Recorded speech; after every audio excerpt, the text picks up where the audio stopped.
What do you call a laundromat for pigs? Hogwash.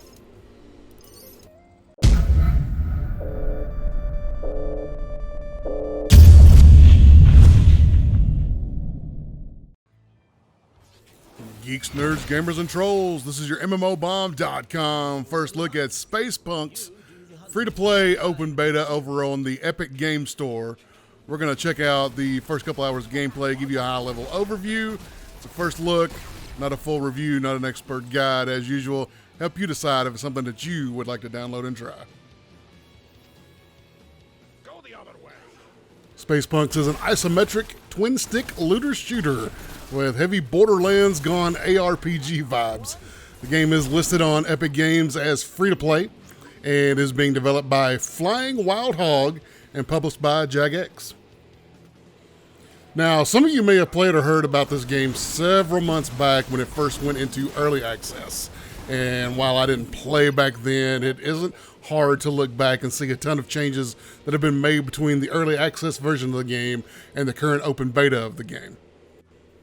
I'm not going to go through a point-by-point change list here because that isn't what this video is about, but know that if you're more familiar with the game from early access a few months back, that there are more mission types, a revamp to talent trees, and big changes to the crafting.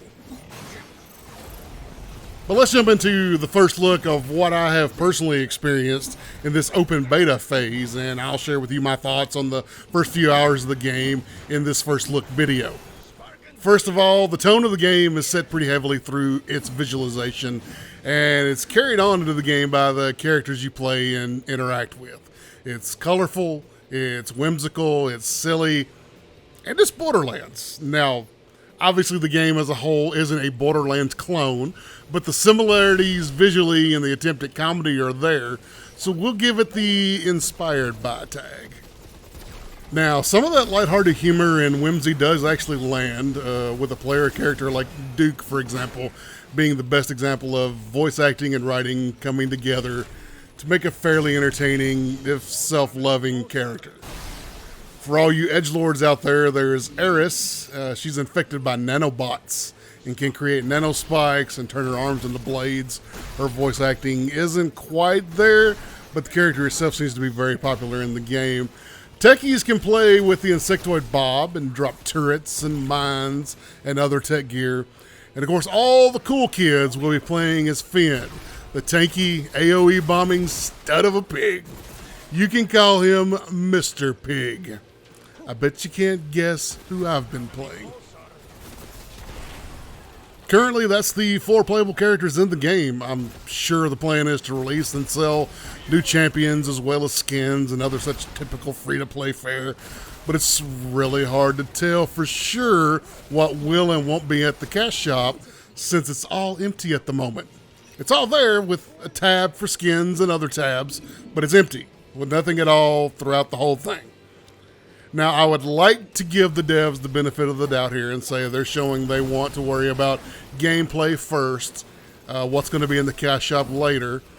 But I'd be lying if I said that I haven't been bitten in the past by games that wait until all the reviews are out to drop cash shop bombs, and that hasn't made me cynical just a little bit. At least this one is free to play, so if the cash shop gets crazy, you don't have to be out a bunch of money. As far as the gameplay loop, you're jumping into missions from a hub world, loading in and completing the objectives assigned to that specific mission that you chose. The game is set up to allow other players to join you and play cooperatively, but you're not always going to get a full team. I think the majority of the time I had other players group up, and the scenario we ended up with 3 players instead of all 4, although I did see a full group of 4 a few times, but also ran several groups of 2 and even a few solos. There's an overarching set of campaign missions that, best I can tell, can only be played through once, and you unlock them by leveling up your fame track, which is a separate progression from your character levels and unlocks things like mission types, different planets, and more campaign missions. In between campaign missions, you're just jumping into available missions of your relative power level, which is determined by the gear you have equipped, and grinding out more fame, gear, levels, and materials. There are a few different objective types you'll be playing, and if any member of your team goes down and isn't revived within a short time, the mission will fail. And you will fail some of these missions, not because you're bad or your teammates are bad, but because some of these fights are intense. Some of the objectives include boss-style fights with mechanics and ads, the whole shebang, and they can really whoop your ass the first time or two that you see them. Like anything else, you'll learn how to fight different bosses and other enemies, but know that the game will bring the pain every once in a while in a good way. Now look, of course we're not talking Dark Souls level of intensity here, but some of these fights do get a little fun, and we'll have you screaming at your monitor.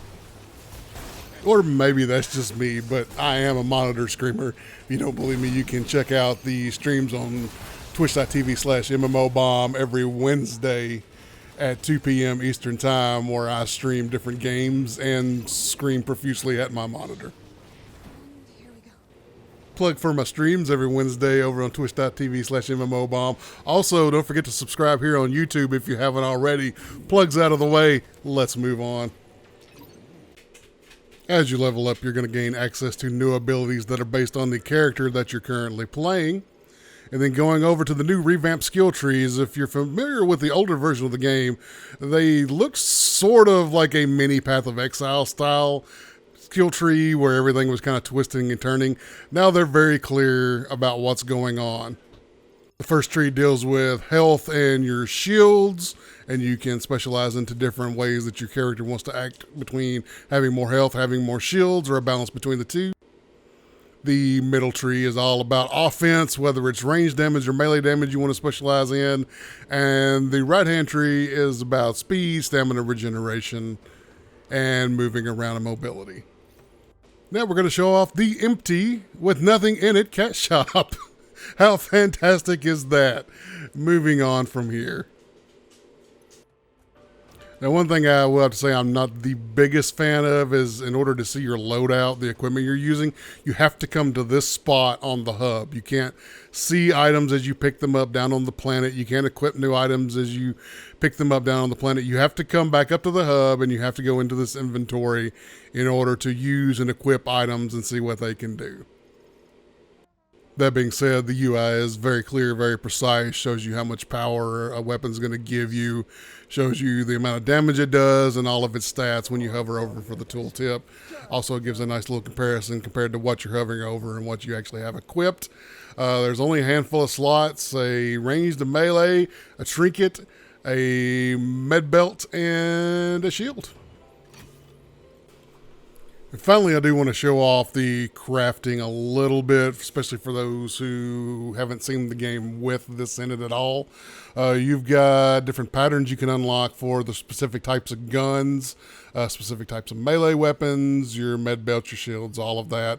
And you can pay to unlock these. Then you can upgrade the pattern that you have for them to make them more powerful as you level up.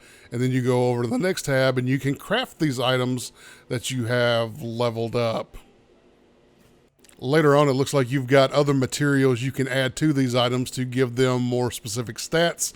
If you got something more specific you're looking for and you've got a bit that can go in there and implement some of those stats, then you can add that to it. At my level, at the time of this recording, I wasn't able to do any of that kind of stuff. I was just able to unlock the patterns, level them up, and craft specific items that I wanted. Now, I will have to say that I wasn't able to keep the crafting up with my leveling. I was far out leveling every time I would get something up to about a level where it would be useful and maybe replace something I got. I would get a drop that was far higher than that, so I'd go back to leveling up something, trying to equip. And I was only focusing on like one or two things. It wasn't like I was trying to level up everything. I was trying to just patch a couple of holes here and there. About the time I'd get ready to have a crafted item patch that hole, a drop would just come along and fill that void for me better than anything I could craft. So maybe I was just doing it wrong. Maybe it's more for late game and you're just kind of grinding it up till you get in. My experience so far was I didn't have a lot of success crafting things that were overly useful to me during the leveling process within the first 6 or so hours of the game. Personal experience only, your mileage may vary. Overall, my experience has been positive with Space Punks. I've had a lot of fun. I've enjoyed playing Finn a lot. I've played a little bit of Bob.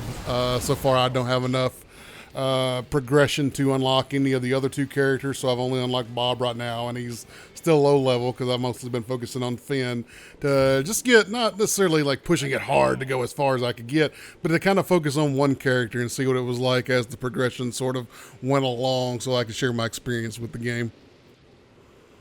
Overall, the game is run fairly well. The only issue I've really run into is that anything that requires a response from the server takes quite a bit of time. Like I'm talking like queuing up and waiting for a game to load in. Loading screens can be long, and occasionally there's a little bit of rubber banding. You notice it a lot in the hub space, but even when you're just out on a mission, if you've got a group of a lot going on, you can see a lot of rubber banding, a little hesitation. We have got a tweet from the developers to the MMOBomb account where somebody had tweeted us about, they had experienced that too. And the devs have said that it is a priority for them on Twitter, that it is something they're looking into, something they take seriously, and something they want to get right. So take that for what it's worth. As a twin-stick shooter, it works very well. It's been fun to play. It's nice to have something a little different, a looter shooter that's top-down, sort of that twin-stick style. I've been having a lot of fun with that. It's played well. The controls work perfectly on a controller. Mouse and keyboard is serviceable. If you want to play on mouse and keyboard, it will get the job done, but it's definitely a game that feels much smoother on controller than it does mouse and keyboard. But oddly enough, the menus feel better on mouse and keyboard. Usually it's opposite, right? Like you get the console-y menus. This functions way better with mouse and keyboard. So you might want to have your mouse handy. It's a little faster, a little quicker to go through menus and stuff with mouse and keyboard than it is on the controller. But gameplay-wise, I definitely recommend a controller, but you can get her done on mouse and keyboard. So that's going to wrap it up for this first look for Space Punks, free to play on the Epic Games Store. I'm going to give it a thumbs up. I've been having fun playing it. I think it's got a lot of room to grow. I think they've shown a lot of willingness to improve and change since the complaints that I've seen from back in the early access phase seem to be addressed in the open beta phase. There was enough variety to keep me going, and about the time I really got tired of the first planet, I was like, man, I'm really ready for something different. Boom, it dropped that second planet on me in the progression. It didn't take forever to get there, just a handful of hours, and you'll be off the first planet into the next planet and fighting different types of enemies and seeing a little bit different types of missions. So yeah, as always, we appreciate you checking out our first look for Space Punks. Thank you very much. I've been the Noob Fridge, Troy Blackburn. You can follow me on Twitter at Noob Fridge. Everything I do goes through there, including those weekly streams on Wednesdays. You need to come check those out. Subscribe to us on twitch.tv/MMOBomb and right here on YouTube. Thank you so much. Always visit MMOBomb.com for all your latest news and information on multiplayer games that are always online. Thank you so much, guys. We'll see you later. Oh, and why did the space pig cross the road? Leave your best answer in the comments below. This first looks done. I'm out.